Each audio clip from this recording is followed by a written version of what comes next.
আসসালামু আলাইকুম, কেমন আছেন সবাই? আমার এই শাড়িটার আমি অনেক দিন আগে ভিডিও দিয়েছিলাম কিনা আমার ঠিক মনে নেই। তো এই শাড়িটা আবার অর্ডার এসেছে। আমি ভাবলাম যে এটার তাহলে আরেকটা ক্লিপ নিয়ে ভিডিওটা করি। তো এটার যখন আমি শাড়িটা বিছাই, আমি চিন্তা করেছিলাম এটা বিছানোর শুরু থেকে শেষ পর্যন্ত করব, কিন্তু ওই আর কি ক্যামেরা অন করছি, কিন্তু মানে সুইচ অন করতে ভুলে গেছি। মানে ভিডিও হওয়ার যে সুইচটা ওইখানে ট্যাপ করতে ভুলে গেছি, এরপরে আর হয় নাই। যাই হোক, এখান থেকেই দেখাই। প্রথমে আমি এখানে টিয়া কালার দিয়ে সবুজ রঙটা করছি। অনেকেই বলতে পারেন এখানে কেন টিয়া কালার দিলাম।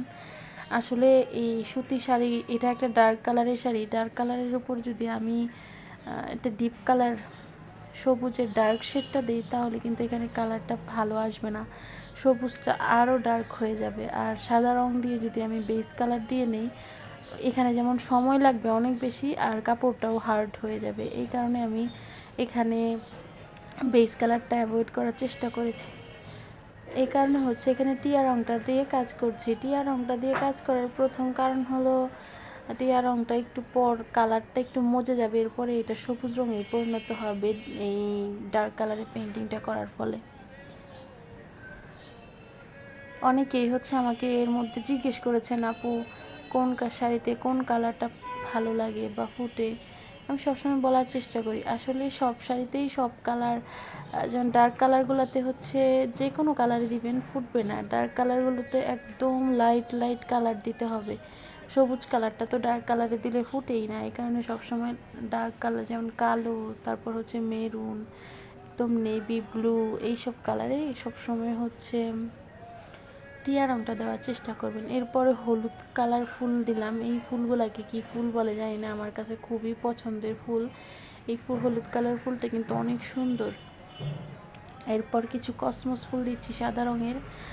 এই শাড়িটাতে একদম পুরোটা শাড়ি জুড়ে এভাবেই কাজ করা হয়েছে। এটা একটা পিওর সুতি শাড়ি, খুবই আরামদায়ক এই শাড়িগুলো কিন্তু অর্ডার নেওয়া সালতানাতে অর্ডার করতে পারবেন। আর অর্ডার করার 5 থেকে 10 দিনের মধ্যে ডেলিভারি করা হবে।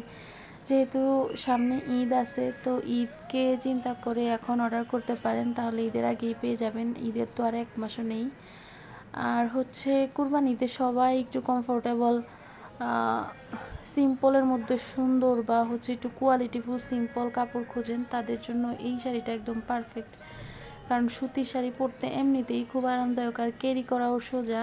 আপনারা যদি কোথাও ট্যুরে যান, তখন এই সুতির শাড়িগুলো বেশ আরাম, যেভাবেই শরীরে পরে থাকবেন ওভাবেই পরে থাকে শাড়িগুলো।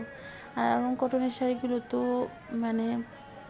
শরীরের মধ্যে একদম লেগে থাকে, অনেক আরামদায়ক। এরপর আমি গোলাপি রং দিয়ে কিছু ফুল এঁকেছি। এরপর এখানে আকাশি আর নীল রঙের শেড দিচ্ছি। তো এইভাবে আপনারা বিভিন্ন কালারের শেড দিয়ে কাজগুলো যদি করেন, এটা অনেক সুন্দর একটা আউটপুট দেয়।